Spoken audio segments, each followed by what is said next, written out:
We had a crazy night of hoops on a random Tuesday. Let's break it down. Excuse my voice, y'all. The weather's getting me sick. Starting with the biggest upset of the night, Syracuse, Tennessee. Now, Tennessee, was the win against Houston a fluke? Offensively, they really struggled outside of Carey. Gillespie had 10 points, but it took 12 shots to do it. And Nate Mint. I get that he's a freshman, but he's a little too inconsistent for me, especially in a year where we're seeing consistency out of these first-year players. He's starting to drop a little bit in this draft class. Next, Florida, Duke. And this was a hell of a game. Cameron Boozer just does what he continues to do. He might be on pace for the greatest freshman season ever at Duke. I think this season for him will be better than Cooper Flagg's year last year, if he continues on this pace. Florida, Boogie Flan. You stepped up in big moments. Yes, you had that turnover at the end, but before that, you were carrying the team in the clutch moments. You wanted the ball, and for that, I commend you. However, your backcourt mate, Xavier Lee,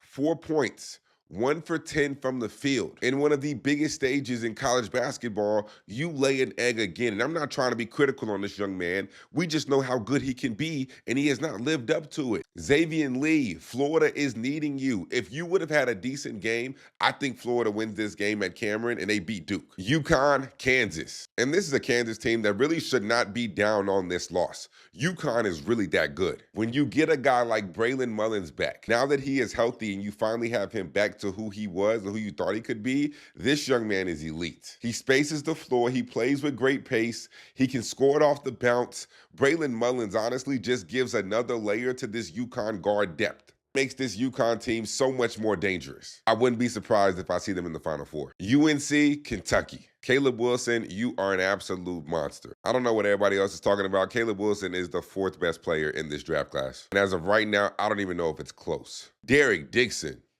Boy, I didn't know you had all that.